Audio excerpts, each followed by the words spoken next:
When he comes back from the New Delhi trip, of course, we will get in touch and we'll let the state know what it takes. The free zone scheme has been run for over 30 years in the country. We have our experiences. Some have succeeded, some have also failed. So we'll let you know why those that failed, so that you don't make the mistake they made. One of those mistakes, and I want to emphasize, is this: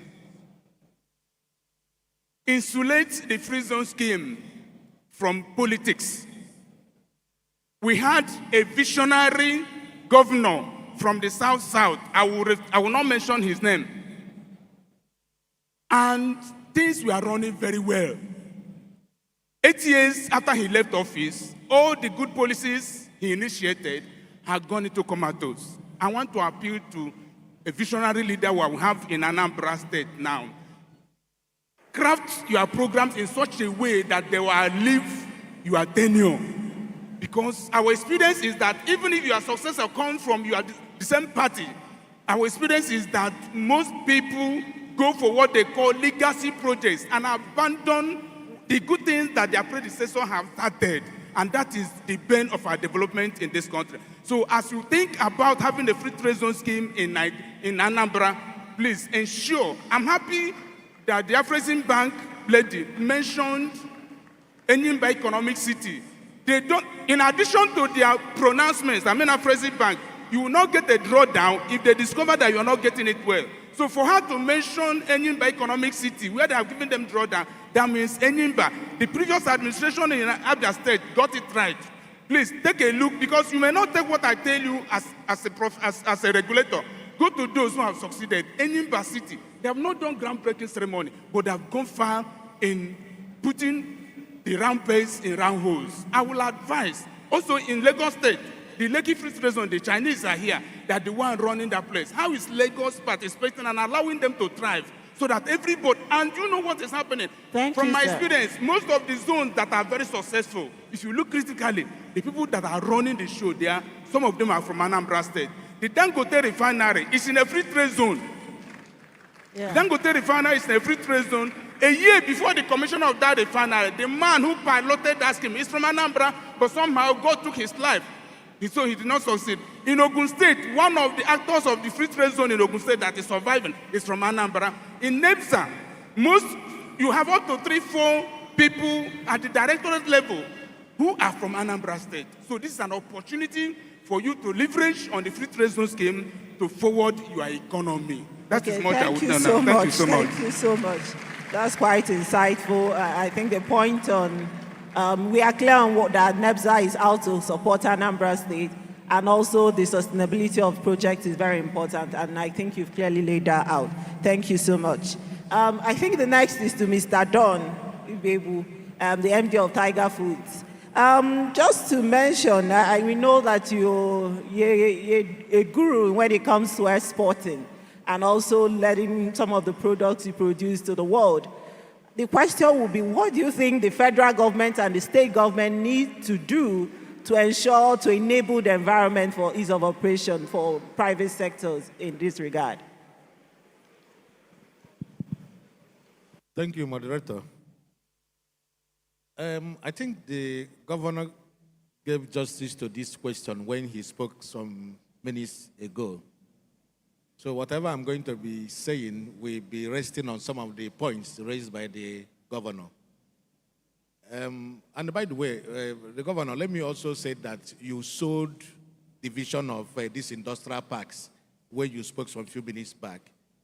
I don't think there is any investor or any industrialist in this room that will not be happy to move to this next stage with you.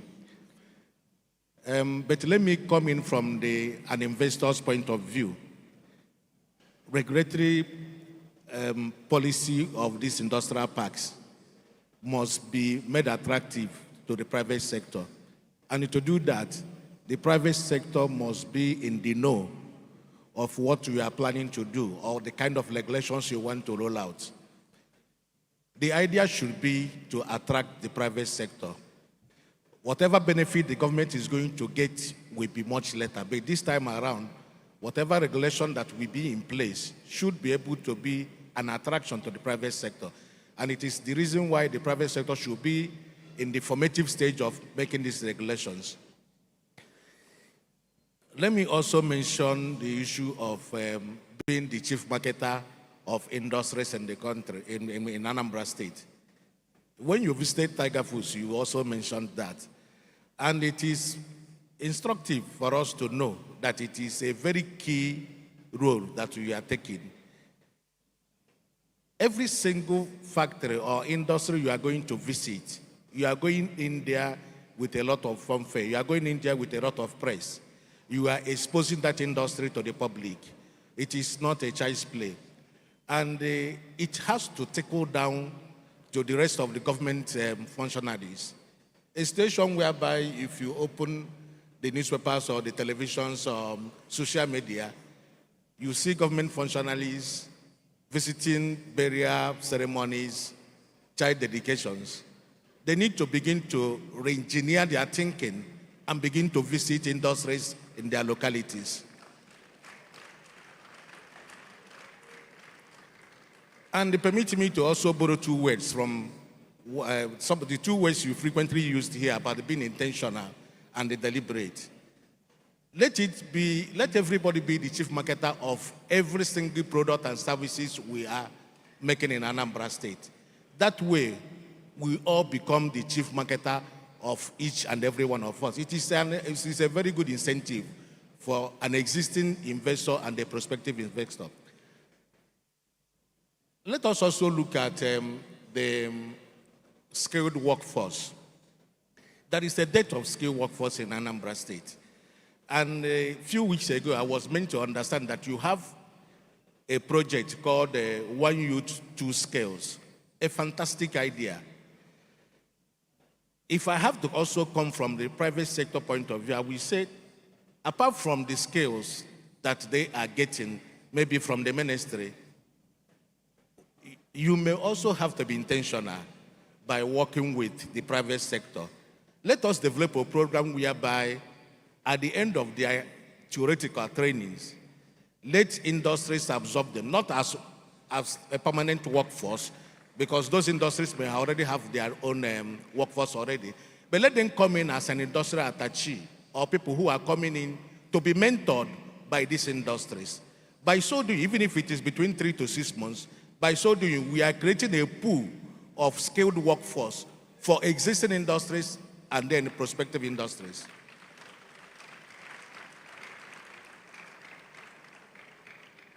Infrastructure, of course, we are taking it for granted. You have started doing a lot already. But there is one aspect that I want to also bring to your attention. You mentioned the importance of Anambra State within the geographical business zone of the country. But there is something that we are no longer seeing because the public parks are shrinking. People are deliberately reducing the public parks. And that's why it is becoming a little bit difficult for you to have trailer parks in Anambra State. They are no longer there. If I need about 50 trailer trucks in Onitsha today, I may have to move over to Asaba to go and get that. And that used to be the biggest advantage Onitsha was offering to the country, because from Onitsha, you can access any part of the country, even if you need 100 trucks, 200 trucks, within 1 hour. It is no longer happening. So we need to also look at that and begin to look at setting up parks for all these trucks, and then find a way to monetize them to be able to be available for us. Otherwise, if we have to go to other states to get trucks to move goods and services, it becomes a little bit of a challenge to the industrial sector. Let me stop here. Thank you so much. That's quite insightful. The next question is to Lady Adachukwudozie, and this is asking, we had identified mixed-use industrial parks as one of the parks we are looking to develop. Are there some sectors you think we can prioritize based on your experience? Thank you, moderator. To recommend the industries to be cited in mixed-use industrial park, which promotes inclusive, sustainable industrial development, I adopted the value chain development approach. So if I'm talking about any industry, it means that I'm talking from the scratch, from the extraction or from cultivation to the last end user. So for obvious reasons. Then certain considerations and certain analysis I made. I tried to analyze the existing industries and their sectorial distribution, their size, with reference to the turnover and strength, work strength. I also analyzed the existing resources, natural resources, and deposits in the state with possible applications in various industries. Other considerations or comparative analysis was also based on the global market, national demand and national production, and compound annual growth rate. Then basic key consideration was on the versatility and how impactful that industry should be. I also put into consideration the fact that the raw materials needs to be sourced locally and also to efficiently harness, optimize and maximize the natural resources where we have comparative advantage in the wake of import substitution, industrialization, and export-oriented industrialization. I also took into consideration the industry that will improve, support, and boost existing industries. Of course, aligning with the focus and objective of the government in setting up the industrial park. And also, I considered the need for the industry to support the environmentally challenged state that we are living in. So I propose a 70-20-10 distribution of the lightweight industry, heavyweight industry, and the service sector. And that service sector must include an incubation hub. And that incubation hub must have a science tech park in it in order to support the value chains in that particular industry. So on the heavy industry, from the extractive industry, I selected natural gas, because when you process and beneficiate natural gas, you will be having feedstock for power generation, which is very critical and basic, and that also will give you feedstock for fertilizer, making ANAMBRA and a fertilizer hub, for petrochemicals, the plastic, and of course, the pharmaceutical industry. Also, I looked at the crop production. So, agro-based industries. I selected cassava because it has 21 derivatives for export. And also, the byproducts of cassava can be applied to various sectors of the industry, like food and beverage, wood, pulp and paper, textile, and so on. I also selected the bamboo industry because bamboo has a lot of economic and environmental values. Bamboo is famed to be an air purifier and a soil conservation. It's famed to have air purifier and soil conservation capabilities. Okay. Also, this bamboo has a strong tensile strength, even stronger than steel, with 28,000 pounds per inch compared to steel that has 23,000 pounds per inch. Also, this same bamboo Please, can be help us applied round in up? various industries. It's very versatile.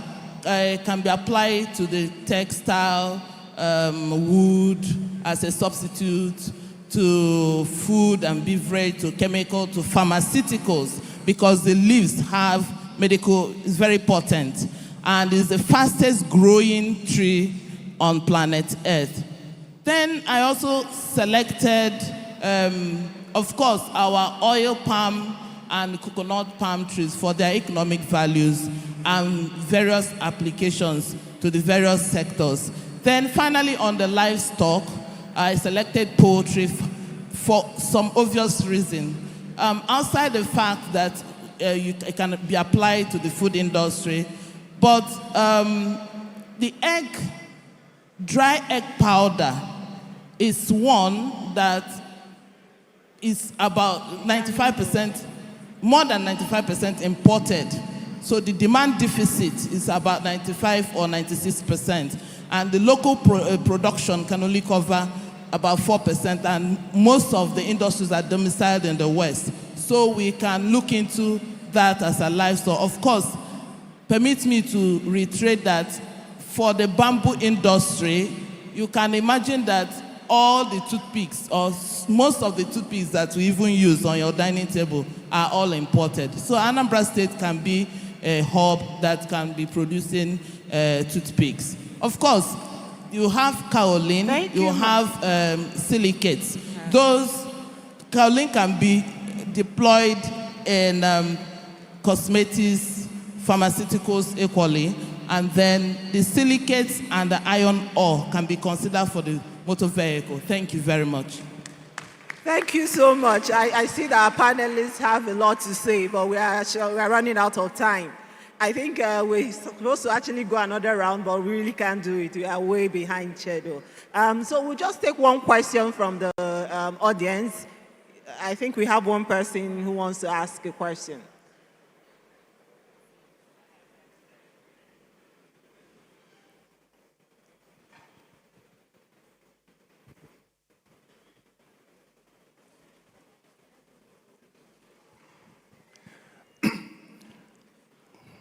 Mr. Governor, ladies and gentlemen, my name is Emmanuel Obiora.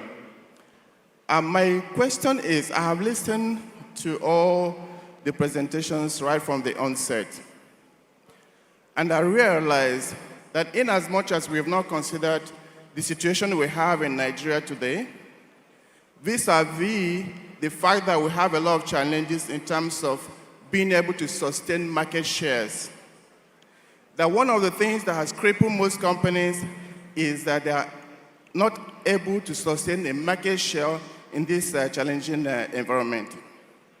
So the question is, if we have to develop a strategy that should be able to circumvent the current challenges we have with the Western manufacturing, the dumping ground we have, with the presence of also our Southeast, can you hear me very well?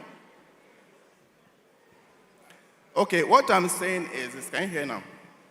If we have to take cognizance of the fact of the problems we have in Nigeria now, with relation to the shares of companies in terms of marketability of products, because you can produce and fill your warehouses, but if you're not able to sell and make profit to sustain your company, you are virtually going to go bankrupt after a while.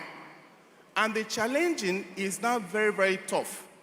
So how do we now put strategies together to be able to circumvent these challenges we have right now? For example, if you go to China and bring in products here, those products will actually, you can be able to make more profit from them compared to the ones you manufacture locally. The issue is just economic of scale. So now, with this challenging environment, you have the Chinese, you have the Indians, they are all manufacturing, competing in the same market. Definitely, there are two industrial approach. You can manufacture something you want to export, But if you manufacture something you want us to consume here, then it means that the money actually will not stay here. So the problem is, how do you, I don't know, you're not getting what I'm asking. How do you, can I use the mic? The mic is echoing, so we're struggling to hear you. It's echoing, so we can't hear it very well.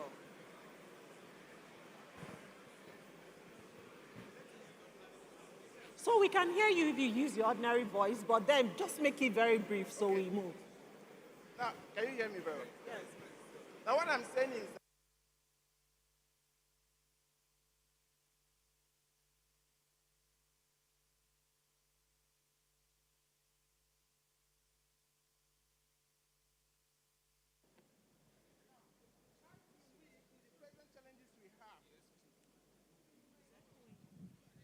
hello? Is it better now? Okay, what I'm saying is that if you manufacture products and they stay in your warehouses and you are not able to sell them, they will eventually expire in your warehouses. You've not made anything. But if you manufacture and you're able to sell, make profit and break even, then you can even think of expanding and then you're sustainable. In the present situation we find ourselves now, where you have importers, people importing from Western world manufacturing, India's manufacturing, Chinese manufacturing here. Most of this money the world created are not staying here. They must be taken out of the country. So we have challenges. The challenges we have is that you can't access the forex because it's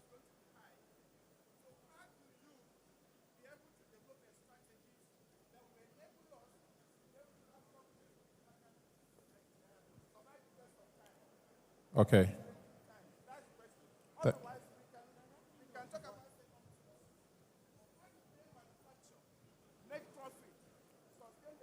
Okay, sir. Thank you very much, sir. Thank you.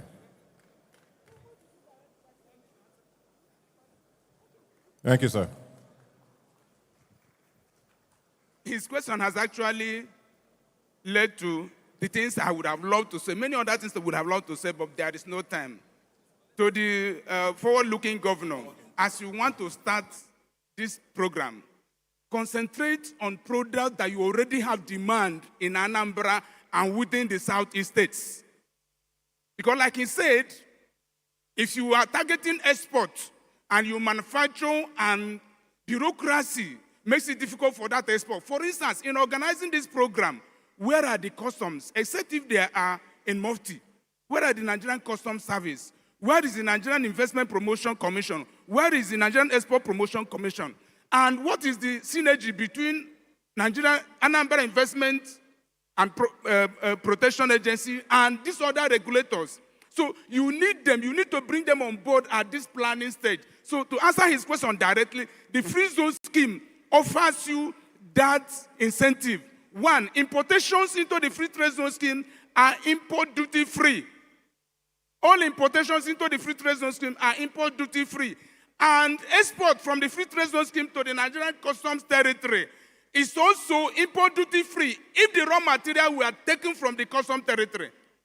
The only thing you pay duty if you're exporting from the free zone into the Nigerian economy is that originally waived import duty for you. So you have many advantages in citing a free trade zone scheme in Nigeria, a free trade zone in Nigeria. One, all your importation into that zone will be free, and you have opportunity to satisfy the local market and pay the small duty. Again, you discover that in Nigeria there is what we call import prohibition list. Every year, the Nigerian Customs Service and the Federal Minister of Finance comes up with what they call import prohibition list. What, for whatever reason, cannot be imported into Nigeria. The free zone scheme in Nigeria is structured in such a way that those items on the Nigerian import prohibition list can now be brought into Nigeria from the free trade zone scheme upon the addition of only 35% value while they are being processed or assembled in the free trade zones. So enormous opportunity to solve that problem exists in the free trade zone scheme. Thank you so much. Before we leave, let's just take one message, a 1 minute message from the other panelists so we can call it a day. Thank you. Well, thank you very much.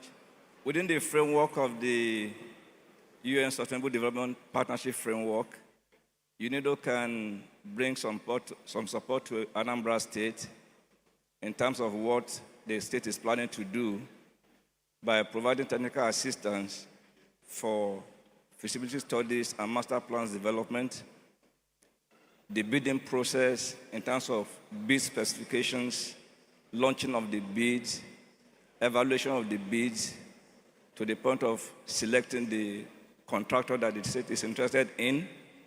We can provide support in the area of renewable energy development within the parks and the special economic zones. As an agrarian state, we can do a lot in the area of biomass power generation. We did a feasibility study for rice husk to electricity in Ebonyi for 5 megawatts. We did 27 megawatts of Oguaundo from sawdust in the sawmill clusters. We can also generate electricity through flowing rivers within the state that can power these special economic zones and industrial parks.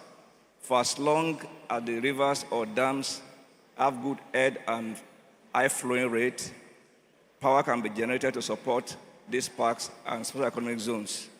Also, we can provide technical assistance to capacitate the MSMEs, particularly through what we call our LIFE program, Learning Initiative for Entrepreneurs. We can also provide support to enhance the quality of what is produced, because inventories pile up when there are no buyers for the goods and services. And for the goods to access the local and international market, the standard and the quality must be very high. Thank you. Thank you so much. Unfortunately, we can't go further.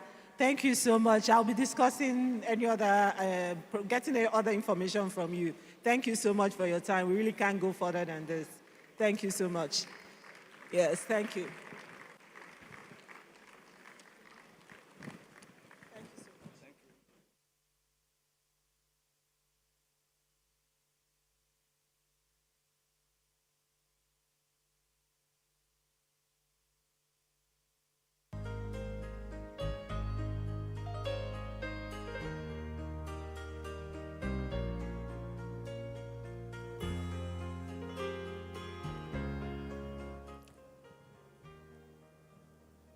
Thank you very much to that panel for that great conversation. Let's give them another big round of applause.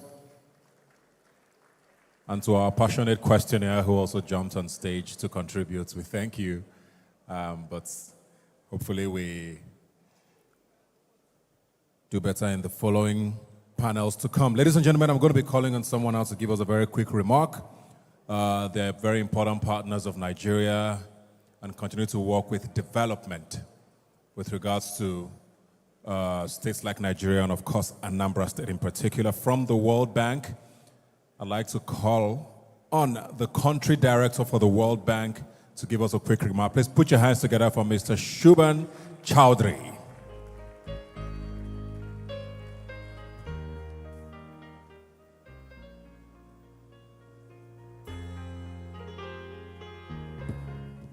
Thank you. Thank you, Excellency. Good afternoon, everyone. Please permit me to stand on existing protocols. I will be very quick.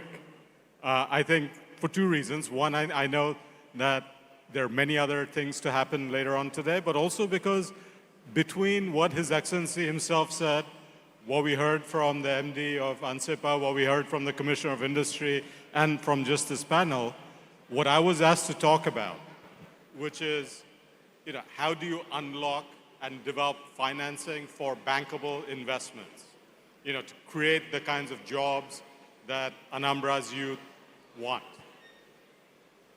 The textbook version, I think, is very clear. Bankable means that private investors see a commercially viable, but not just commercially viable, commercially attractive opportunity to set up operations or to expand operations. Yes, it is always good if there is an added social dimension to it, but let's be real. At the end of the day, it has to be commercially attractive. So the textbook version or the technical version is quite clear. You have to think about, okay, what's the competitive advantage of locating in Anambra. A pharmaceutical firm has the choice of setting up a plant in Anambra or Ogun. What's the calculation that goes on? Part of it will be about proximity to market, so you have to define the market, as we heard. Part of it has to do with the infrastructure that's available. So this is why it's very key to hear about the roads, the power, the the digital connectivity. That's the kind of infrastructure that's key for a whole range of economic activity. Part of it, and a big part of it, often not appreciated, is the clarity and consistency in the policies, regulations that they will have to deal with. That certainty above all is key.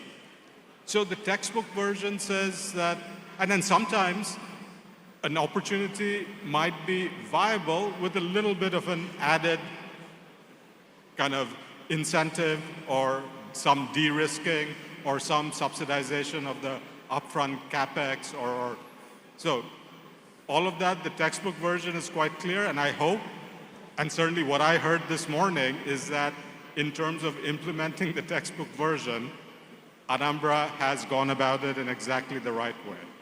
Providing, thinking about the complementary investments, informing potential investors about what Anambra has to offer in terms of competitive advantage, in terms of its people, in terms of its kind of key location as a transit hub between different parts of the country. And also I heard about the dynamic entrepreneurial spirit of Anambrians who are flourishing elsewhere. But once we move on from the textbook version, and then this is, I think, key, as I think about all the countries I've worked in, and even all the states I've visited in Nigeria, it's true certainty that, yes, all of this will be there and will continue to be there. It's not just a promise. It's not just talk. Comes from intentional, and I'm choosing the words intentionally, intentional, deliberate focus on getting things done, right? And then that means, not just talking and flagging off initiatives, but following through in making sure that there's reality on the ground, that the clarity is not just something that's talked about, but it's there and it's backed up. And that's where, you go from the textbook world to the real world. Governor Saludo, I once asked him, because I'm an economist myself, I said, Your Excellency, what persuaded you to leave academia and the world of policy and go into politics? And he said, Shubham, it's in the academia, we are like philosophers. We opine, we talk a lot, but we're never called on to deliver. In the world of politics, in the real world, you have to deliver. You have to fix the plumbing. And so let me leave it with that last thing, that the thing that you notice when you go from, country to country or subnational to subnational, the difference in whether, to what extent the textbook version of what needs to be done gets translated, it comes down to a very simple thing, which is the quality of the leadership at the top and the focus. And by all accounts, here in Anambra, you have that. So I think more than anything else, that should attract investment. For you, Your Excellency, the challenge will be, I think the director from NEPSA mentioned it, how do you lock this in so that it's not just during your term, but it sustains?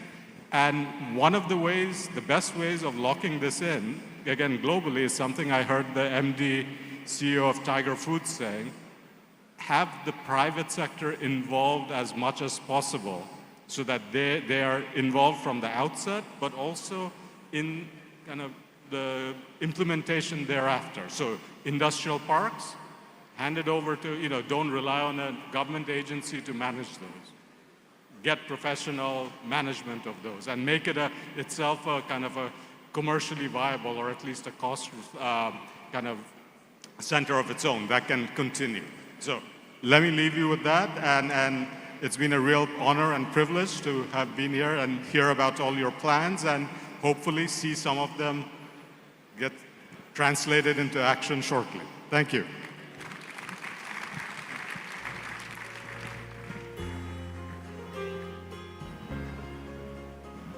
Thank you very much. To the country representative of the World Bank, can we give him another round of applause? Thank you very much. I think the caliber of people who have been here speaking today is a testament to what Anambra is ready to do in the coming months and years. There's a lot of potential. There's a lot that Anambra State has to offer. There's a reason why we are number one when you think of business in this country.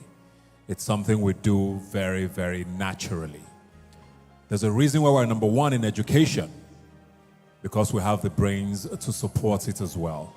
And I hear now that we're also the capital of gas. So human and natural resources know no bounds in this state. And it's just the beginning of what will be a great journey in the years to come.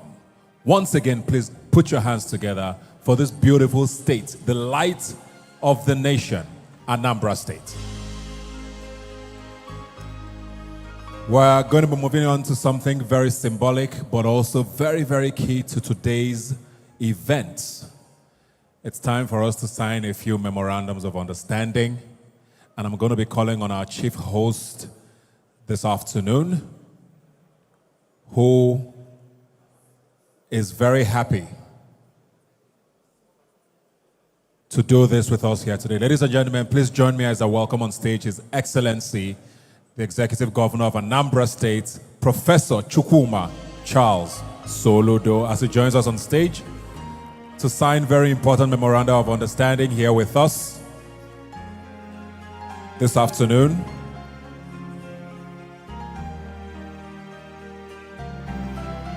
Thank you very much, sir.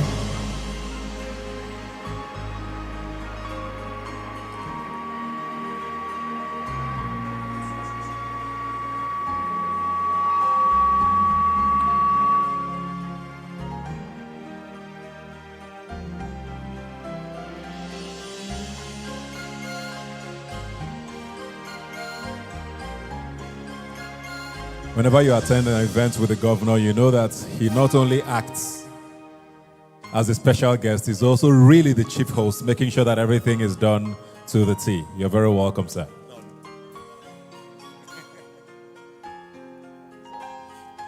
You're welcome. And I'd now like to call on... Very quickly.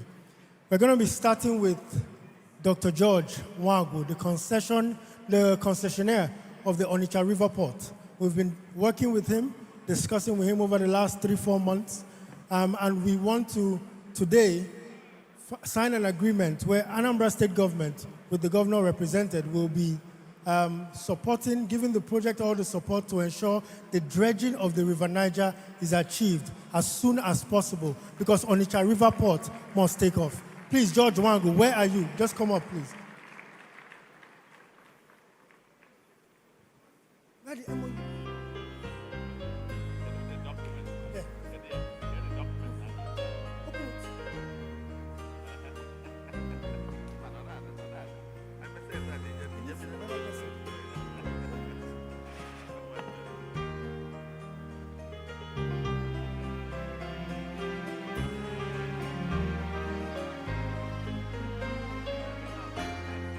Can Engineer Paul Enidom and Chief Christian Ikebudu of the Neni Water Scheme, the Public-Private Community Partnership, please prepare to come on stage?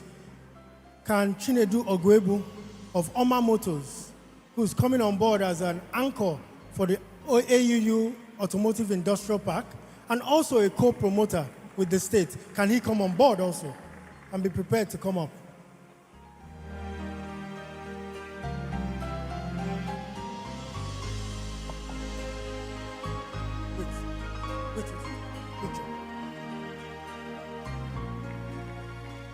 A round of applause, please.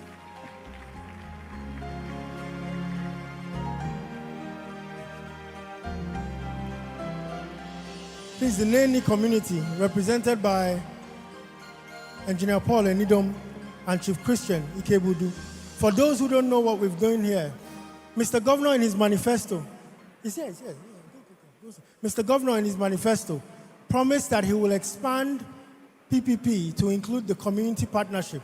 In the Anambra, we have great people who have done amazing things around the world, all looking for ways to contribute back to their... Yes, I know they are here, sir. All looking for ways to contribute to developing their community. So this is a PPCP, where the state, the private sector, and the community, Neni community, are going to be providing water, potable water via pipe-borne water to over 2,500 households and companies in Neni. This is the first time we've done this. Thank you.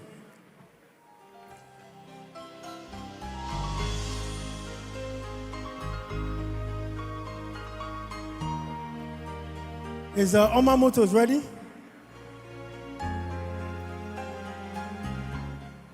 After Oma Motors, we'll be signing with NKO Agro Park.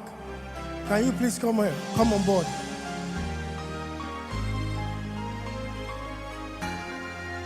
Can GVE Electrification Company also and come to the stage? Can Ebele Enunwa of the Sundry Markets Limited also come to the stage? Can CPCS Transcom Limited come to the stage? And can Mahindra also prepare to come to the stage?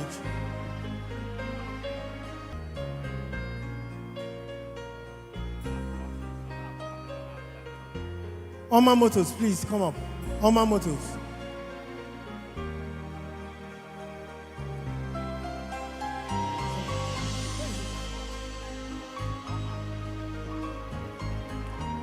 Oma Motors, Oma Motors.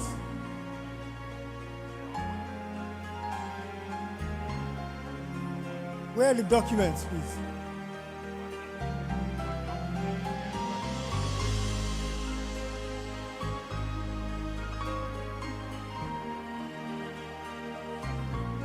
Very quickly, please, we have no time.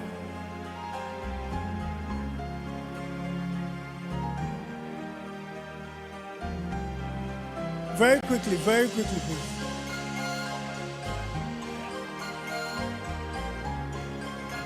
Yes, come, yes, sir. Yes, sir. Sorry, sir. Yes, sir. Go, please. The next person. Okay. Can you just... NKO. NKO, please come up.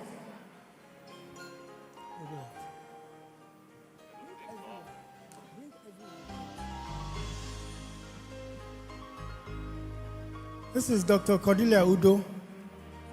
For the last 3-4 years, she's been trying to get her investment into Anambra, a plastic surgeon in America based in New Jersey.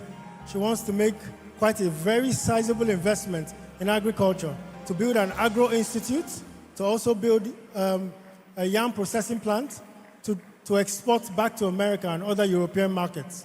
Thank you very much, Cordelia.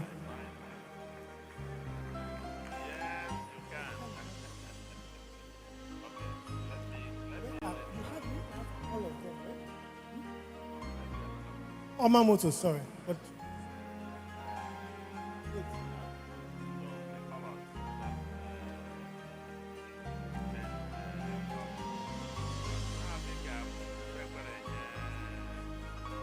as part of the agreement, she gets 50 hectares of land on lease for 25 years for her agro play, and also support with the acquisition of another 70 hectares for the development of an agro institute, similar to IITA, but in Anambra this time, Bayoya Anambra in Anambra State.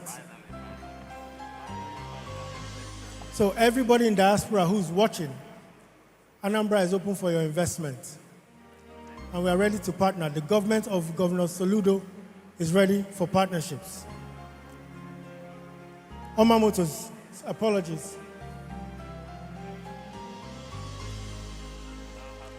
Yes, sir.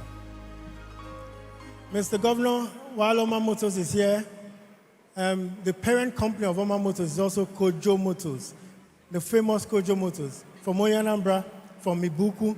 They already have a mini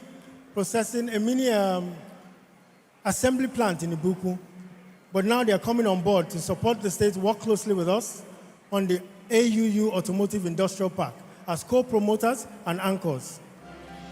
Can GVE get ready also? Thank you very much.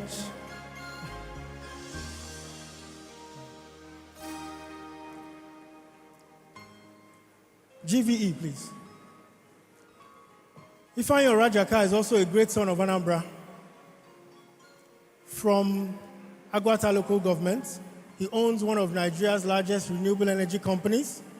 Over 30 communities in the north and parts of the south are powered by his solar panels. When the US government visited Nigeria, they visited his site, where he's taking the entire Wuse market giving them an interconnected grid. So Ifeanyi Rajaka in Anambra, in the next 9 months, we'll be taking about 6 communities in Anambra West, where we have underserved and unserved populations. With a 2 megawatt solar installation, they will have uninterrupted power supply, courtesy of GVE and Anambra State Government partnership. Thank you very much.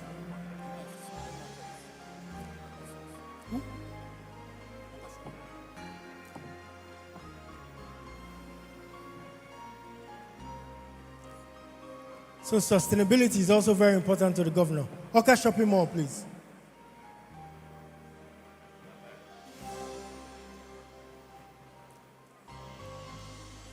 We have Ebele Enunwa. Many of you already know him.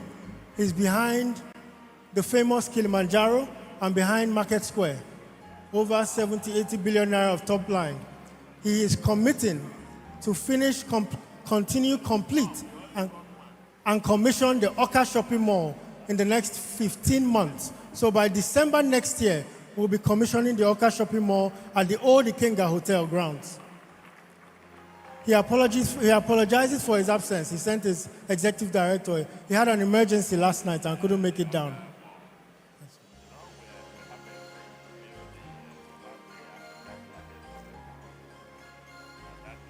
And this adds obviously to the governor's livability, urban regeneration concept, and that he's captured in his manifesto. So it's not just policy, but there's also execution. Can CPCS Transcom Limited be prepared to come up?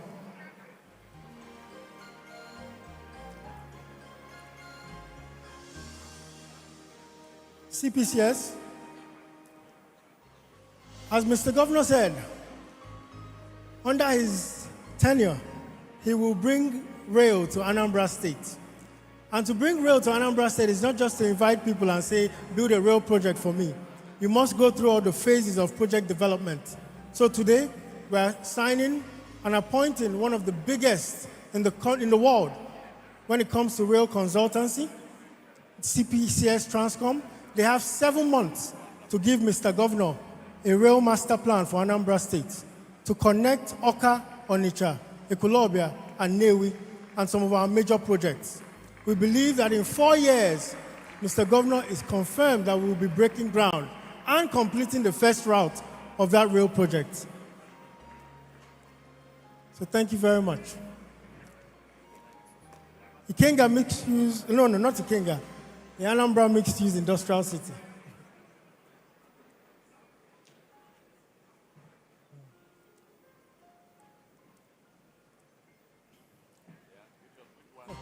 Mahindra. Yes, he said. Narayanan, the president of Mahindra, but I understand that the name of their company is changing now to Atelier Consulting Engineers.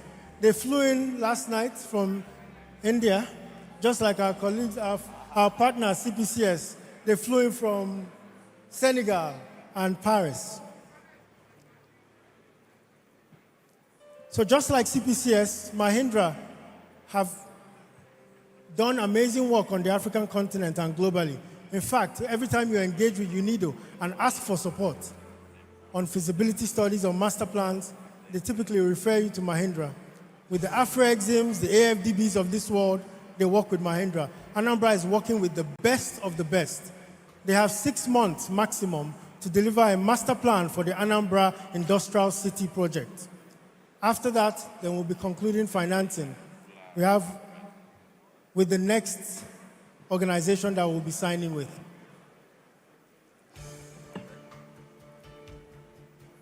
Yes.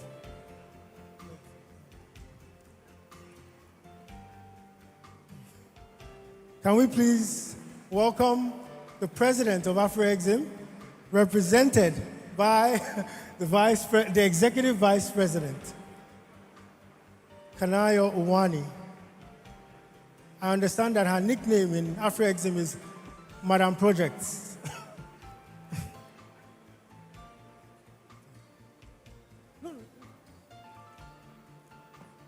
There are three components of this project, or MOU. The first is to support the state on project preparation, help us get all our major infrastructure projects to bankability. That's one. The second is to then work with us on the financing of these projects. On our side, in the MOU, is roughly around $200 to $250 million. But we can see that from her presentation, she has doubled that and told us that it's going to be at least $500 million once these projects are ready. So that's the second part. Then the third part, obviously, is to collaborate with the AfroExim on subnational government twinning.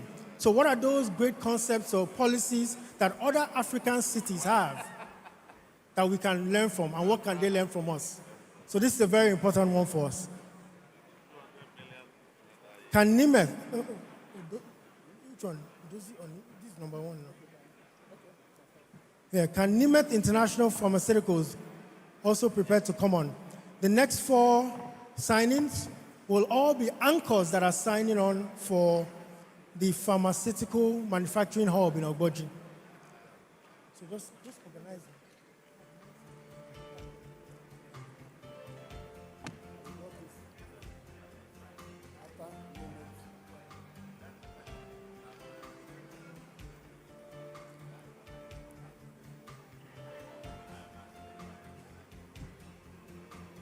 Is Nimet ready? No, sir. No, just when they come, they'll come down. Sir. Sorry about that. Yeah, thank you, ma'am. Can, yes, sir, 4 anchors on Anambra from. Four. Yeah, so, Nimet, please. Nimet. For those who don't know, it's the former Pfizer in Nigeria, now under the name Nimet. They will be signing as a major anchor to come on board on the Anambra Pharmaceutical Manufacturing Hub in Ogboji, which also has its mock-up and prototype outside in the exhibition foyer. They want to move and build a pharmaceutical manufacturing plant in Ogboji. A key part of getting these projects viable is also identifying who the off-takers are. So this is one of 4 who will be signing with today. You can put this here.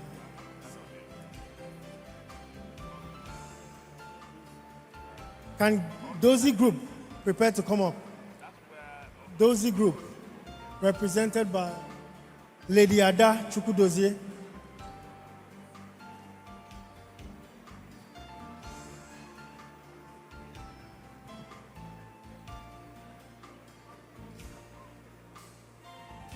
While she's getting ready, can Green Life Pharmaceuticals also prepare to come on? And the Association of Industrial Pharmacists of Nigeria.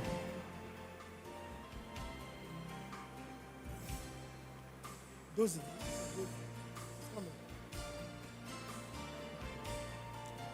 For those who don't know, Dozie is one of the major industrialists that we have in Anambra. Their facilities are sited at the Onitsha Harbor Industrial layout, where you have Sab Miller, you have Crisoral, you have a lot of other mega industries in Anambra State. They're now pivoting and also investing in a pharmaceutical plant, and they are working closely with the state, keying in as an anchor in the Anambra Pharmaceutical Hub project. Is Green Life ready? Green Life? And the Association of Industrial.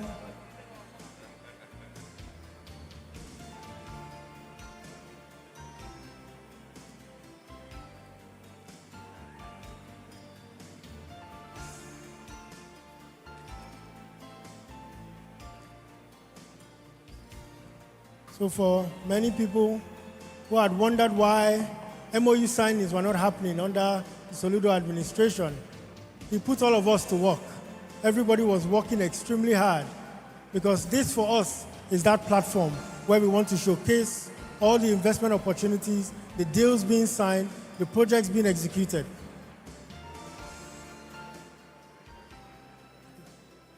Can Green Life come? Just come.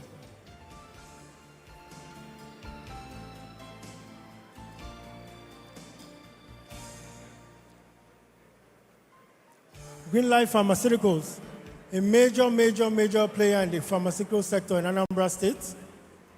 They'll be looking now to obviously build a pharmaceutical manufacturing plant, also in the Oboji Pharmaceutical hub.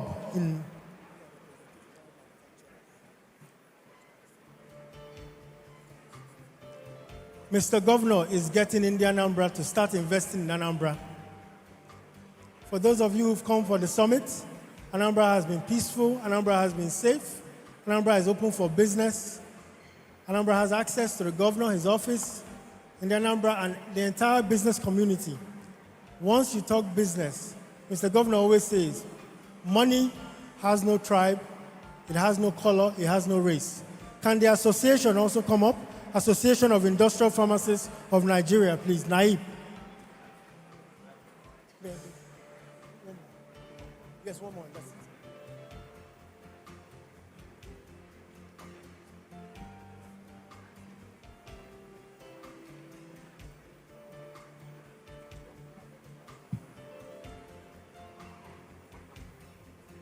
So once we're done with the last signing, I will pass the mic back to Mr. Governor for a few remarks, and then we'll continue with the panel on unlocking financing for bankable infrastructure projects. But please, as the panelists choose to come up, as the moderators come up, it is 20 minutes maximum. Moderators, you have all the powers. You're like a referee. When you're there, you choose to end the panel, you can choose to keep it going. So if the comments are lasting a bit too long, just make the conversation focused and straight to the point.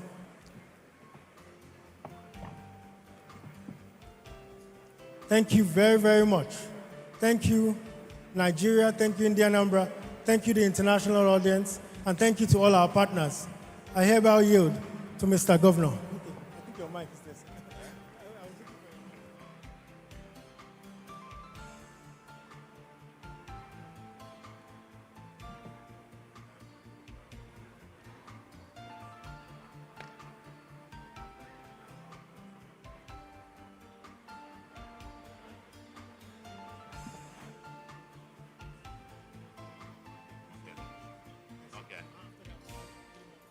Okay. Well, we've just finished signing, how many of them, Mike? How many? Mike? 13. Yes, we've just finished signing 13 of them.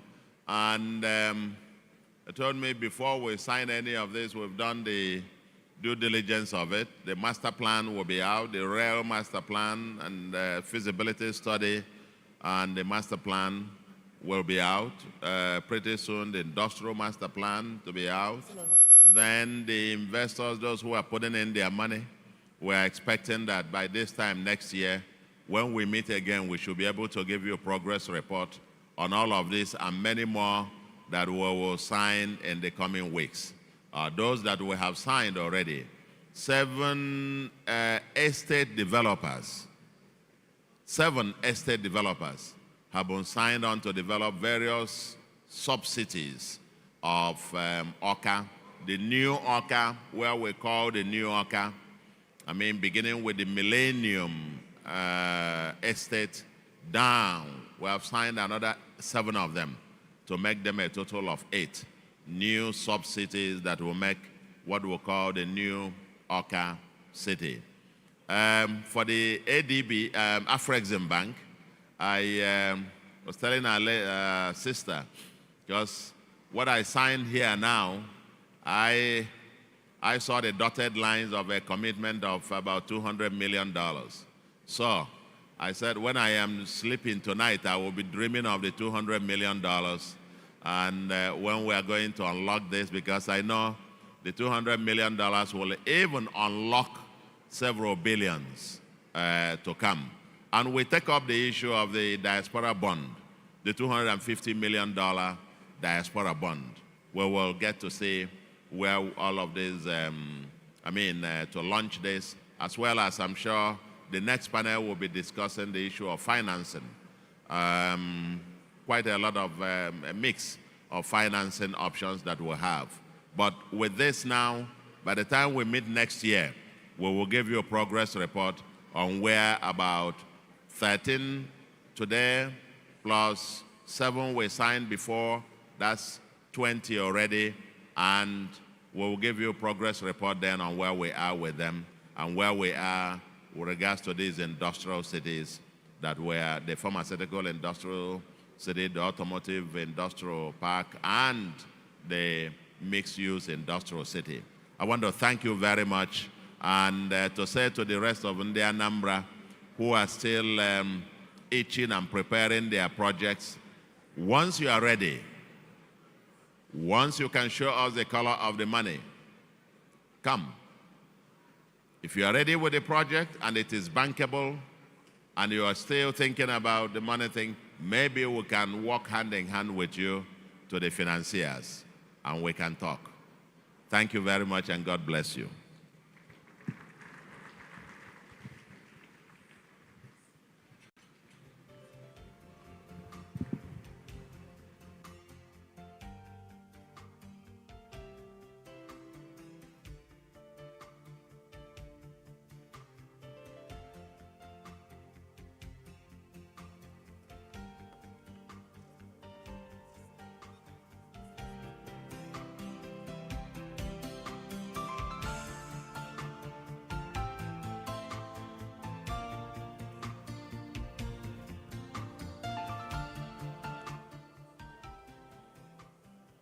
I don't know if you understand how big a deal and how important what just happened on this stage is.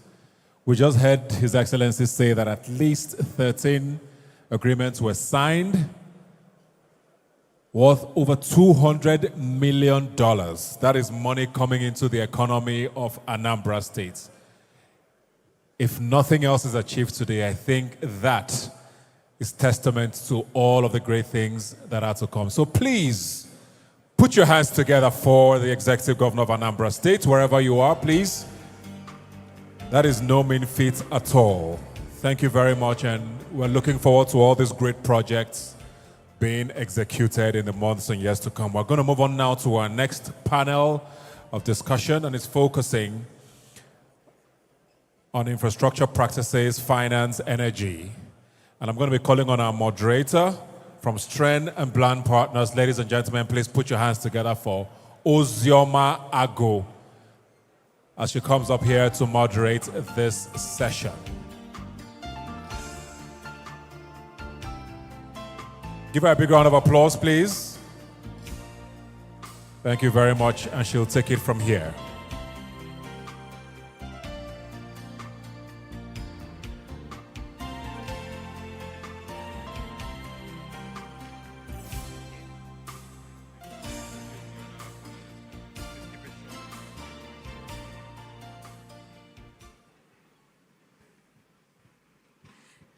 Good afternoon, everyone.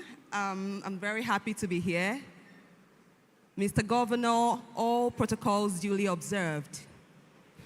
I will quickly go on to call the other members of the panel so we can start immediately. First on the list is Mr. Ifatu Onyedeme, who is the Honorable Commissioner for Finance, Anambra State. Please come onto the stage, sir.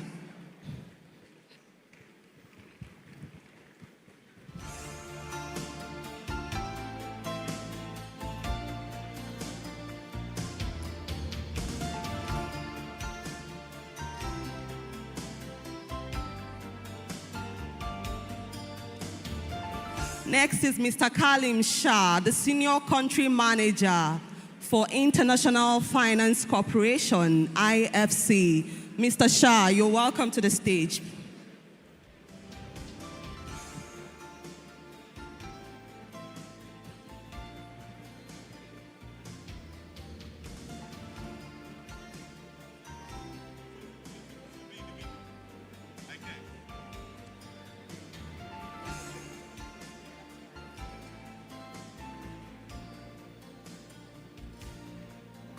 And next we have Mr. Michael Nzewi, the Managing Director and the Chief Executive Officer for Cardinal Stone. Sir, please come onto the stage. You're welcome.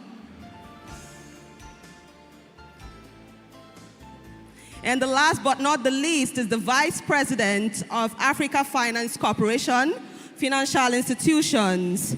No other person than Mr. Sam Vese. Sir, please come onto the stage.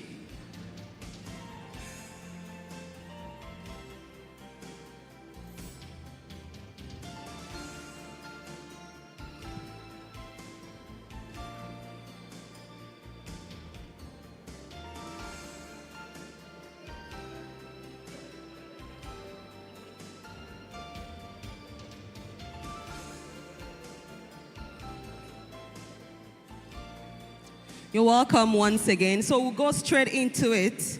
Today we are going to be discussing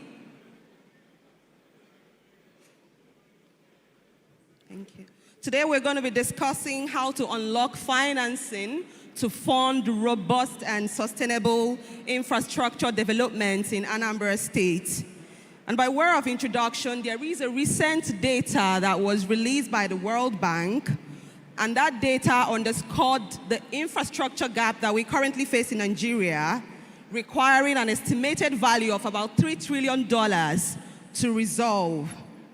And the nation currently scores about 48.33% out of 100, which actually highlights a significant deficit in infrastructure. So while we recognize the fact that Anambra is seriously driving industrial revolutions by the passing of Mr. Governor and his current administration, we are here to discuss some of the ways and some of the strategies that we can adopt in the state to actually invite more private sector partnership and more funding for sustainable projects. So I hope you enjoy this panel. Thank you very much. So my first question will be for you, Mr. Ifatu Onejeme. Could you please explore for us some of the innovative financing models that we can adopt in the state? And while you do that, you may also want to give us one or two case studies, successful case studies that we can look to adopt. Thank you. Thank you very much. I think just to put some perspective to it, the state had taken baby steps in the past to seek for finance for some of our projects. We've used certain structures during those baby step period. For example, we have successes with giving land and making small equity contribution by cash with our partners to set up various businesses. You think about Sab Miller that happened in Onitsha, or Oka Millennium City that is being developed, or Linden Farms, which is the biggest poultry business in Southeast. We didn't have poultry at all in Southeast.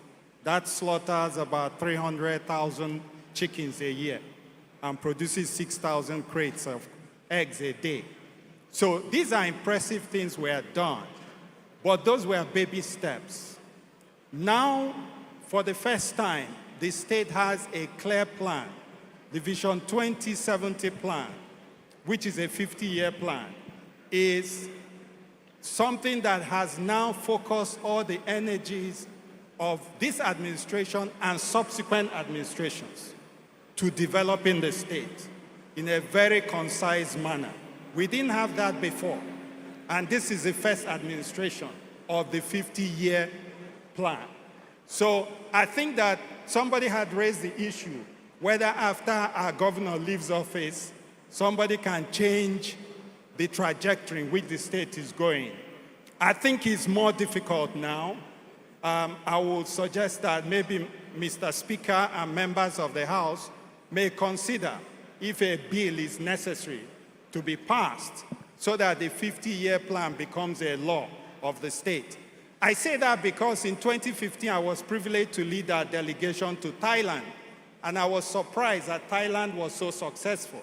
And I asked them the questions because we met with their high-level people, and they said, though they've had more changes, political changes than Nigeria. They've only had one plan from the king, and that plan had been implemented throughout. So regardless of which military administration came to power, they implemented what was in the plan. Now Anambra has a 50-year plan. Regardless of what party comes into power in Anambra State, that administration that is in power should implement what's in the 50-year plan. That's the way to make sure that the state develops. Thank you. Thank you very much, Mr. Onejeme. It's very refreshing to hear about how you have underscored the 50-year plan and the need to actually pass a legislature that will promote this kind of robust infrastructure development that we are looking at. Thank you very much for that insight. We'll go on to the next question for you, Mr. Shah. Could you please analyze the role of DFIs as development financial institutions in infrastructural development and how this can key into the future of Anambra? Thank you very much. As we see from today, that there's a lot of interest from the DFI community, right? Our colleagues in AfriExim have already committed to have a lot of investment with respect to the development, project development, and then project execution. I think the main thing that has already been articulated by Shubham and others, and even by His Excellency the Governor, is project preparation, and the Governor also said specifically several times bankability. Well-prepared projects with a good understanding of the bankability, and that includes the regulatory framework that stands behind it, and to make sure there's consistency of a regulatory framework, right? Because what we're trying to avoid, and what we have seen, as is the colleague from the Free Trade Zone mentioned, when there's been sometimes a change of governor, even in the same party, you find that there's less focus and there's a change of regulatory environment that causes projects to fail. So that consistency of the business enabling environment is needed, that ability, so that, because when you invest, you're not investing for 4 years or even 8 years of a particular governor or party. You're investing for 15, 20 years. You're investing not just in this one plan, but the expansion of that plan. So the consistency of that framework needs to be there so that investors feel confident when they come in and put their money that they're investing for the long term. So I think that project preparation, that bankability, but also that business enabling environment and consistency of legal and regulatory framework is going to be key to attracting not just DFI funding, but just investors coming in as well as then support from other banks. The DFIs can help by providing long-term funding to potential investors, and can help with sometimes the project preparation and stuff like this. But the key question that even a DFI will ask or any investor will ask is, can I stay in this state and do business for the next 20 years? Thank you very much for that, Mr. Shah. I have a follow-up question for you. As someone who has cognate experience, a wealth of experience working with a DFI, and so you understand firsthand what the state must do in order, the strategy that they can actually adopt to, attract financing from IFC and other development financial institutions. Can you briefly discuss some of the strategies and what they can do to attract funding from DFIs? Thank you. Sure. So the first thing, like I said, is bankability, right? Making sure that you have a properly prepared bankable feasibility study that you have. That's the one thing. The second thing is sustainability, as you point out. So sustainability is on several fronts, and making sure the environmental and social sustainability is there.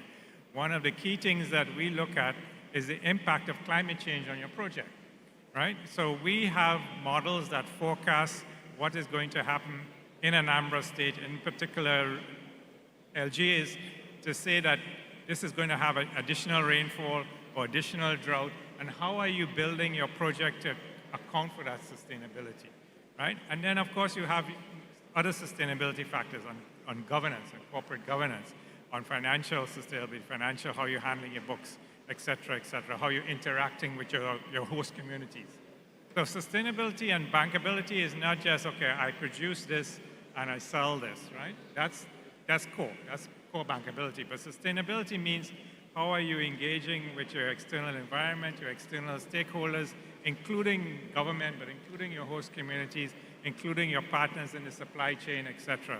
And we tend to look at all these things, which then means that the companies need to step up their game, right? Beyond what may have been the norm before in how they've operated in the typical Nigerian environment. And we can help them. We have advisory services. Other DFIs have advisory services. You heard the colleague from UNIDO, for instance. They can provide certain supports. So there's availability, but there needs to be that willingness and that ability to see the importance of it, to see that these kinds of factors result in you being there 20 years from now, and not that you go up and you just come back down in 5 years. Thank you very much, Mr. Shah. I'll come to you now, Mr. Michael Nzewi. We're going to be talking about PPPs, public-private partnerships. The importance of a private sector-led infrastructure development cannot be overemphasized. And I think to a very large extent, it's the crux of what we're trying to achieve here today. So can you explain how Anambra State's PPPs framework, what they can do to attract private sector participation? Good afternoon, everyone.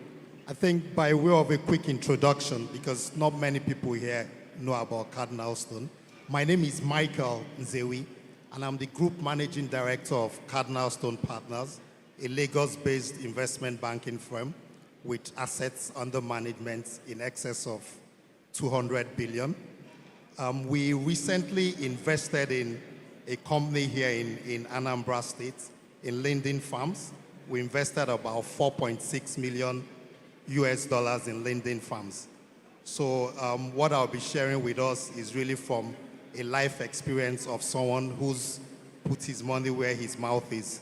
I'm from Nnewi in Anambra State, so also I'm a son of the soil. I think in terms of exploring how we can enhance public-private partnerships to the state, we all know about the technical or what I'll call the textbook ways of, attracting investors to PPPs, all the support you can get from the government, the regulatory frameworks, some of the things the commissioner talked about, providing land, support, and all of that. But I think I would like to spend the little time I have focusing on something very practical, which I think His Excellency the Governor had hinted on before. I think the state should really prioritize this initiative of trying to create a financing arm for the state. And some of the ideas I have about that is, look, I think that should actually be separate from ANSIPA. ANSIPA should continue to focus on investment promotion and protection, which is our equivalent of the Nigerian Investment Promotion Commission. Now we need to create a very financially powerful and very strong entity or vehicle, which will then be focusing on things like project development. Project development can be very costly in a place like this. There are some of these feasibility studies we're talking about. The real master plan, to complete those feasibility studies cost millions of dollars. So it's not what individuals or even state governments should be prioritizing too much on. So we need to focus on creating this Anambra State Development Corporation, right? To build a very strong entity, which on itself is able to attract capital, is able to raise capital, to fund projects, to develop projects, to partner with private sector players, to de-risk projects to the point where they become very attractive to private sector players. And in the long term, we also need to think of how do we shield that corporation from political interference so that that corporation is able to perpetuate itself, outlive some of the great things His Excellency will be trying to do, so that the people who come after the excellency, it won't be the start and stop that we continue to experience. A good example is we're seeing what has happened in Kano State recently. So you don't want to spend all of that time and resources and initiatives putting fantastic ideas in place, and the next leaders who come on board are trying to start new things. How do we perpetuate that cooperation? In summary, what I'm trying to say here is, and it is something His Excellency has done before in Transcorp.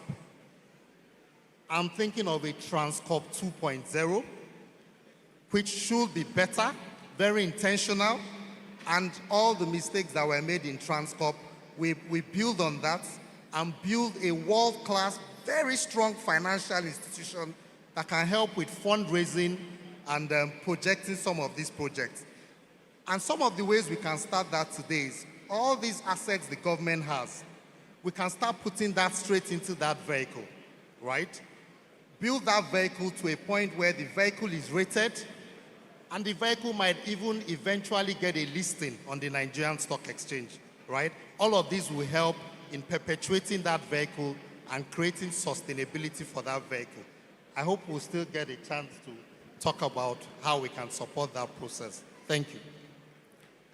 Thank you very much for that insightful speech, Mr. Nzewi. I think the takeaway for me is the fact that we need to support ADIC, that's the Anambra Development and Investment Corporation, to live out its full potential without unnecessary interference, and also to build strong financial institutions. I mean, when the governor was making his presentation, he mentioned the need to partner with financial organizations, but that even if that is not coming as fast as we want it, we can develop our own here in Anambra State and support it to give us the funding that we require. So thank you very much for that, Mr. Nzewi. I'm going to quickly ask you another question, just in 1 minute, to summarily discuss the roles, the responsibilities, and benefits of partners in a PPP arrangement. That's the government, the private sector, and even the community that we saw sign here today. Thank you. Again, I mean, the key partners in a PPP will be the government and the private sector. And just to build on what I said earlier, the private sector will be bringing its expertise, its efficiency, its innovation to government projects.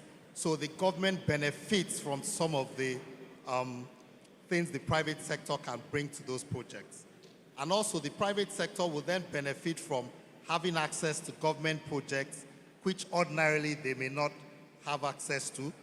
So those are essentially the two key partners. Of course, you have advisors, lawyers, investment banks, and the rest of us who also come around to help ensure that some of those projects are developed to the point where they become bankable and are actually able to attract the necessary funding to keep them going.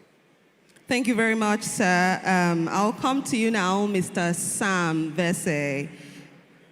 So we've discussed significantly how PPPs can work and how the private sector can come on board to give us the kind of support that we need in the state. But we know that from time to time, the private sector could be discouraged by some limitations that happen to be the norm, right, in the country. So we want to know the policy changes. Can you quickly discuss the policy changes that the government can take into consideration to encourage private sector involvement, the policies that will actually encourage them to key into infrastructure development in the state? You may also want to support it with 1 or 2 case studies. Thank you. Thank you very much for that question. And Your Excellency, thank you for inviting us, Africa Finance Corporation, to this session. For those of you who may not know AFC, we are the premier infrastructure financing entity in Africa that is owned by Africans. And today we have a balance sheet of about $12 billion. We were created 16 years ago by His Excellency. It was his brainchild while he was governor of the central bank. We started out with an equity investment from the government of Nigeria of $1 billion. Today we are an $11.6 billion organization. We have disbursed over $12 billion in 36 African countries. One thing we find that is important when engaging private sectors investors, I'll go straight to a case point. Let's look at the Gabon special economic zone, since special economic zones is something that we've been talking about a lot here.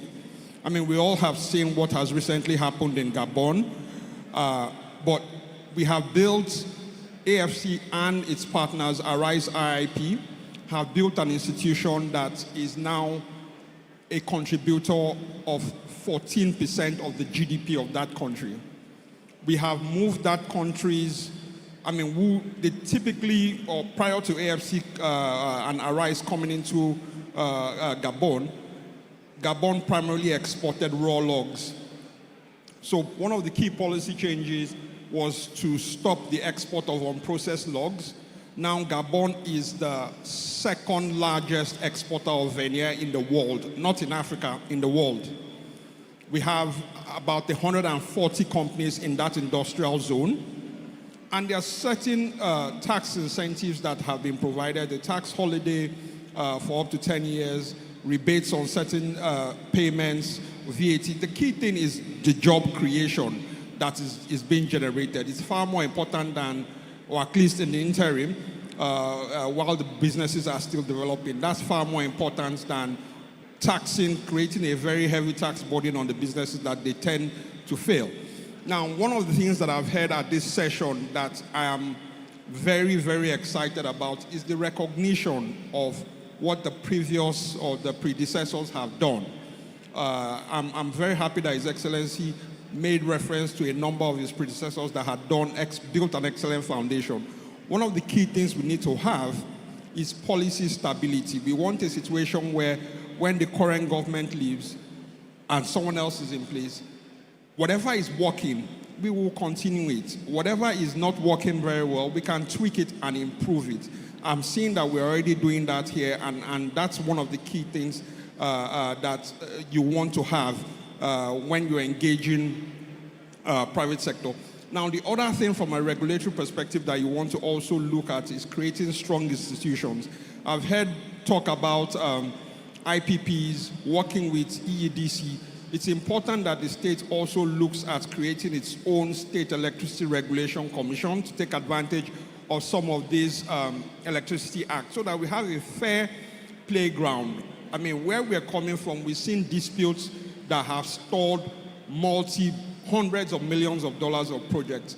If we have a framework that shows the risk and responsibilities of every party, we are able to sort of mitigate some of that. The other thing that I've heard in this session, and I think is very, very comforting, is the role of risk management. Whether it's from you having your own funding vehicle that is able to co-share in risk, or simply just having that diaspora fund that is able to provide guarantees to private sector investments. It will earn a guarantee fee, a commercial guarantee fee. Obviously, it can also get a rating, but it provides some sort of protection to both lenders and investors that if there is ever any temporary issue with your repayments or being able to generate a revenue that is forecasted, this fund will be able to step in and provide that support. Obviously, you are going to screen your projects and ensure that you don't support a project that from day one will be calling on your guarantee. There are a few other things that we can talk about. I hope we get a chance to talk about that further down in this conversation. But I'll stop here for now. Thank you. Thank you very much, Mr. Vese. Mr. Onejemet, I'd like you to just give like one recommendation of a policy change that we can make in the state. Yes, okay, just to add to what he said, there are lots of policy changes that have been made. For example, for the first time, we have all the laws that exist in Anambra State all codified in one place. So anybody who is coming to invest in the state can go to one place and see all the laws ever enacted in this state.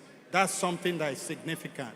The second thing is we have bills that are proposed going to the House of Assembly that will deal with prohibition of fraudulent practices with respect to property laws. So, and that is significant for people who are making investments in the state. People are concerned about property rights, title, etc. We want to make sure that that's taken care of. There's also a small claims court that is being set up. That's to deal with claims 5 million and below within 6 months. Is to decongest the normal courts. That's important. We talked about the transformation of ANSIPA. That's coming to expand their scope, you know. And then there's a bill for the startup law for startups that will give incentives to startups and their investors and so. And there are several other bills all in the works. I'm happy that Mr. Governor mentioned once the House comes back from recess, they will have a whole load of bills to consider. These policy changes are important to us. They will drive the 118 trillion that we estimated in the 2070 development plan that is required for infrastructure. That is in 2020 Naira terms, not today's Naira terms. If you do today's Naira terms, it becomes multiples of that. So Anambra is very serious, and Anambra is ready for business. And you can see from what we are doing that we are not just talking. We're actually putting our money where our mouth is. Thank you. Okay, thank you very much. I think that the key takeaway for me is the policy change, passing stable laws and policies that will attract private sector involvement. I know that at the federal level, we have the RITC scheme, right, which was passed by the Executive Order 19, which I happen to have advised on for the construction of the Enugu-Onitsha Railway. So that is a very attractive incentive to private sector participants who may want to key in to develop funding projects for the government. So the government can actually adopt similar laws like the RITC in the states. It's a very important one to look into. So very quickly, because we just have under 5 minutes to conclude, I think this is a good time to perhaps engage the audience. We can just have one question and then we'll just go round and quickly round up. Thank you very much. Just one question from one person.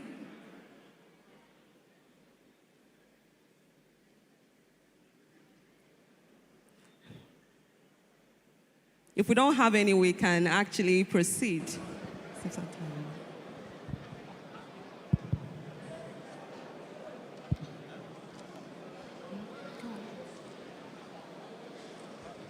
Please keep your question precise, straight to the point. Thank you. Right. Thank you very much. My name is Mr. Obinna. I run a small firm, a cleaning firm here in Anambra. Okay, my question is this. To the first resource person, you made a statement about Anambra State codifying their law in one, I don't know if you were talking about one book or one website. You weren't precise about it. And to, sorry, I can't remember your name, but the last resource person, sorry, I can't remember your name, but you were talking about your business, not your, but the business you're chairing, I believe. You were not really, I just want you to throw a little bit light on what you really do. I was struck by what you were going to say about your business. Thank you very much. Can I ask again? The second question, please. Do I go on? The second question, please. No, just one question. We don't have time. Just one. Okay. So the Gabon Special Economic Zone is, I mean, it's called Ngok. Is a timber-based integrated industrial zone that processes logs and makes them into veneer. So you've got manufacturers that provide various services along the value chain, all the way from glue to bringing the logs from the forest to transportation, and you've also got a port side as well. The project has also extended to be able to export manganese from inside of Gabon, and bring that all the way to using the rail line all the way to the port for export. So as mentioned, we have about 140 industries doing everything from wood packaging, the pallets for packing, for furniture as well. So we also have showrooms in London, and I think there's one there are two in the US that are showcasing some of the furniture that is being made by these industries in that integrated zone. Thank you. Thank you very much, Mr. Verse. So for your final question, Mr. Kalim and Mr. Michael Nzewi, or Mr. Kalim, Shah, I'd like you to evaluate maybe one or two operational risks that are involved with infrastructure projects. In 1 minute, please. Yeah, so look, I'll answer the question because I think I've indicated it before. I think, regulatory certainty over a period of time, business enabling environment over a period of time is key. But I would like to build on something His Excellency said. He talked about railroads that he wants to build. He talks about, that fiber infrastructure, et cetera, which are going to be key infrastructure. And he talked about power as well. The key infrastructure elements to attract investors. But I would also urge His Excellency to talk to his neighboring states and governors, because the railroad just within Anambra and Anambra cities helps. But if I'm going to be manufacturing either for exports or for internally, I want to also be getting my goods to Lagos or Abuja or wherever it is that is population hubs, right? So, and similarly, if I'm putting down a fiber duct, I also want to be able to connect to the next state and connect into that next state's fiber so I can build my capacity out and utilize that capacity. So I think there also needs to be discussion amongst the governors, coordination, not just within what you want to do in Anambra, but at the borders so that investors can see where's that growth path. Even if I start my investment in Anambra, I can then move it over to the next state. As the governor rightly points out, he is strategically located, Anambra is strategically located. So how do you leverage that? And how do you have those discussions with your neighboring governors? I've been, or my office has been invited to 3 of these investment forums in the last 2 weeks, right? So every governor is looking to do the same thing for their state. And every governor is going to be, so everybody's doing this thing, but how do we also coordinate where we have the basic infrastructure, whether it's power, whether it's water, whether it's transportation, whether it's ICT, so that we can share services and therefore create a basis of infrastructure backbone that is needed for investment. Thank you very much for that. Very quickly, Mr. Nzewi, can you summarize the risk-sharing mechanisms that can be adopted to mitigate some of this risk that Mr. Shah just highlighted? In 1 minute, please.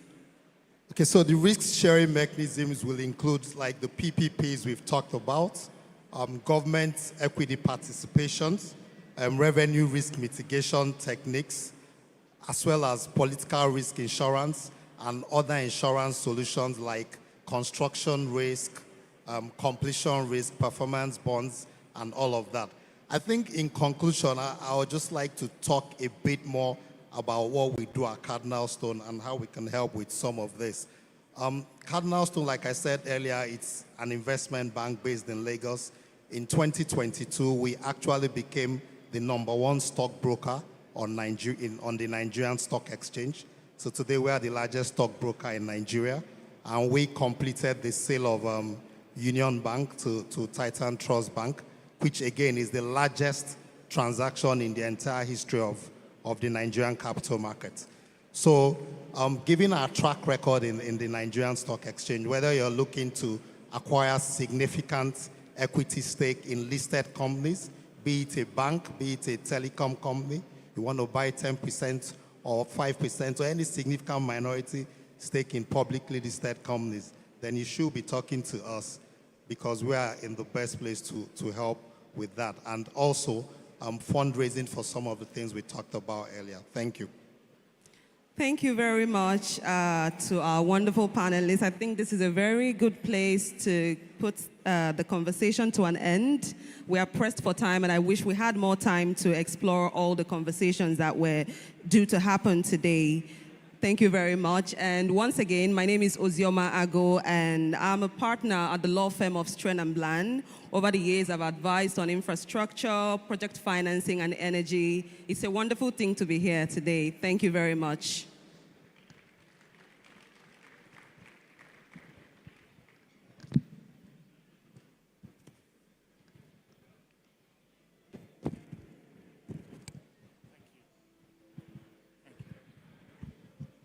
Please, more round of applause for them. Yes. Yes. You know, these are the crux of the matter.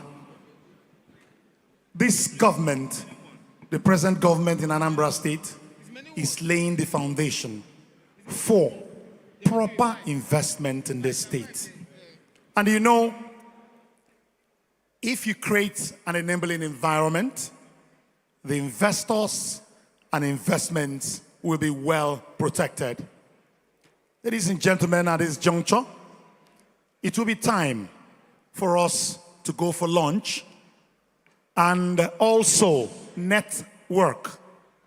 You know, while you're taking your lunch, you also, free to interact and network with some others who came here for this great summit. So ladies and gentlemen, it is time. And this will take us just 1 hour, after which we'll come back for the conclusion of this great event.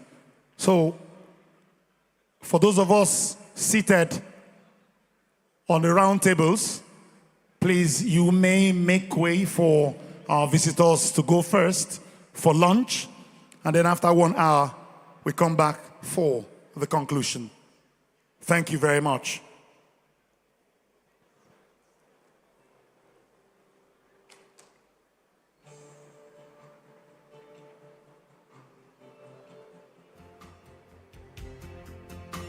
It is lunchtime.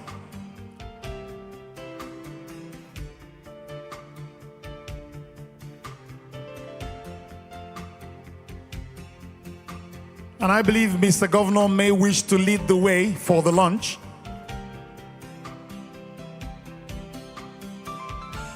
Yes. You know, the day is far spent. While you're taking your lunch, also feel free to network, talk to people. Yes. Mr. Solution is leading.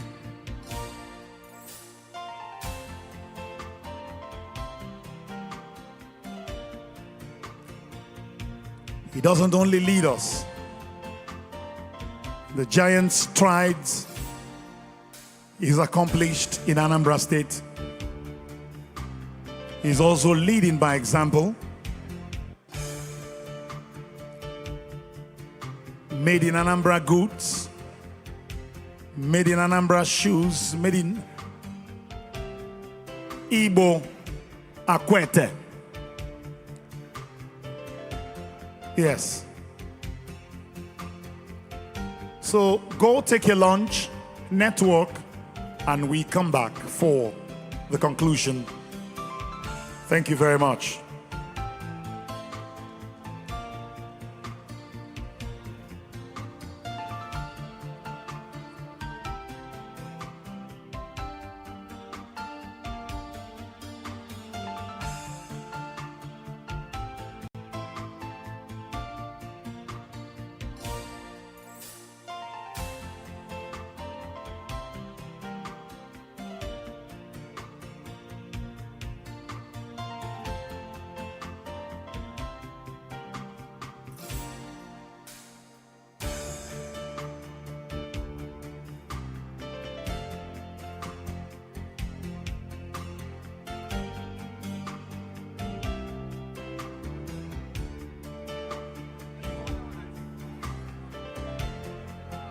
At this juncture, as we are taking our lunch and networking, Yvonne will be entertaining us with the violin. Yes, this great woman will be entertaining us with the violin as we are taking our lunch and also networking.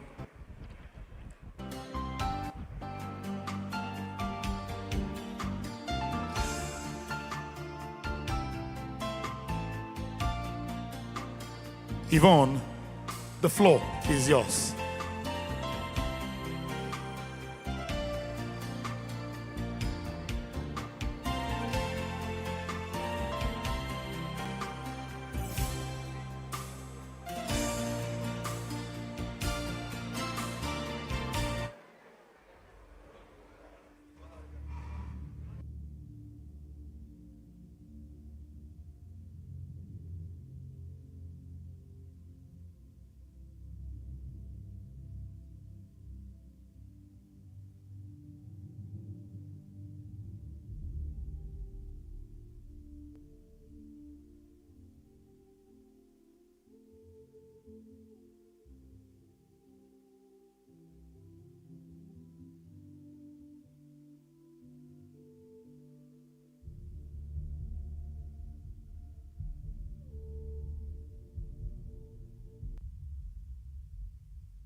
London.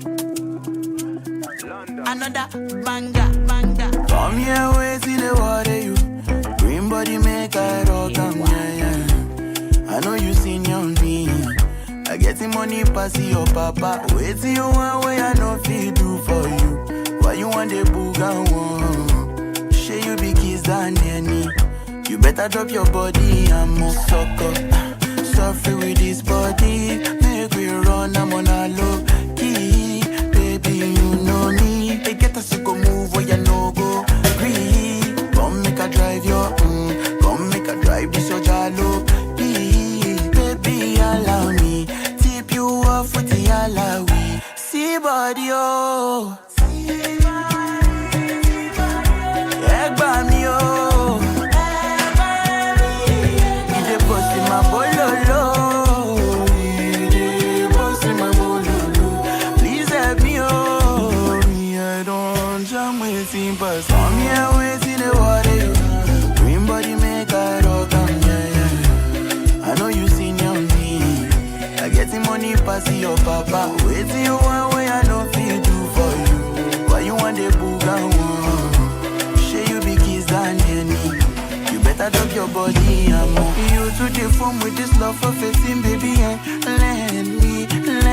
I get the bounce for you. You want they do like say night I know the end. You to the still they do like say your waist know the end. You know the bend. When you follow my command, baby do like I do, baby front and back. Baby boom back a boom. Suffer with this.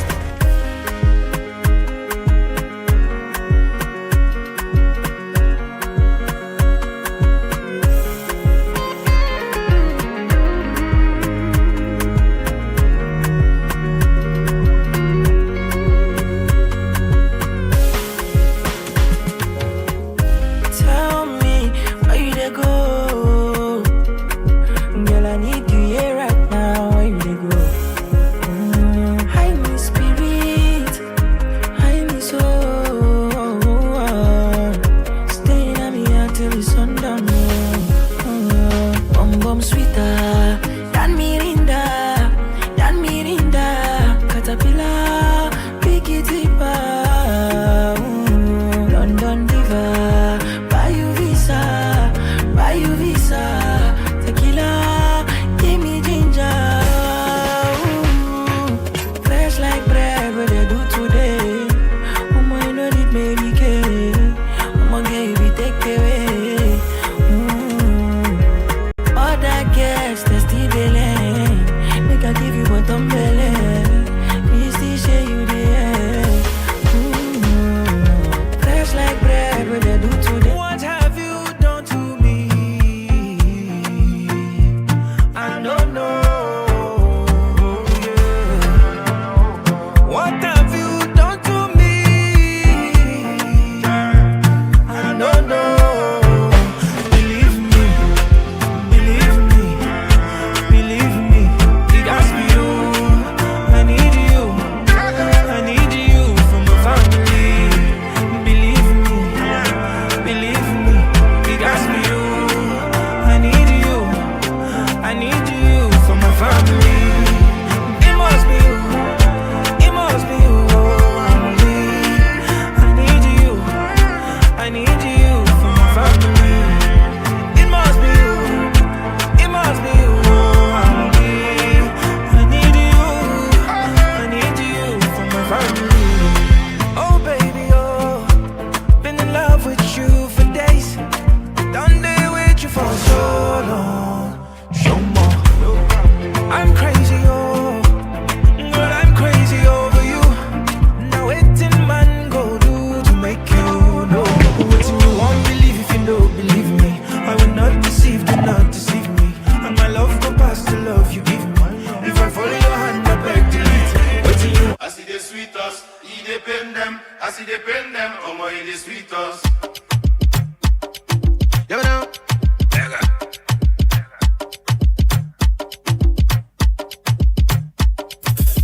I see the sweet us, he depend them. I see the pen them, he the sweet us. I see the sweet us, he depend them. I see the pen them, he the sweet us. I see the sweet us, he depend them. I see the pen them, he the sweet us. I see the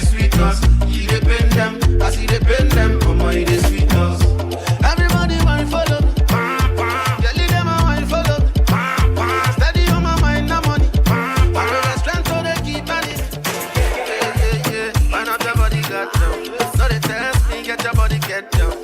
You dey sweet me when your body get.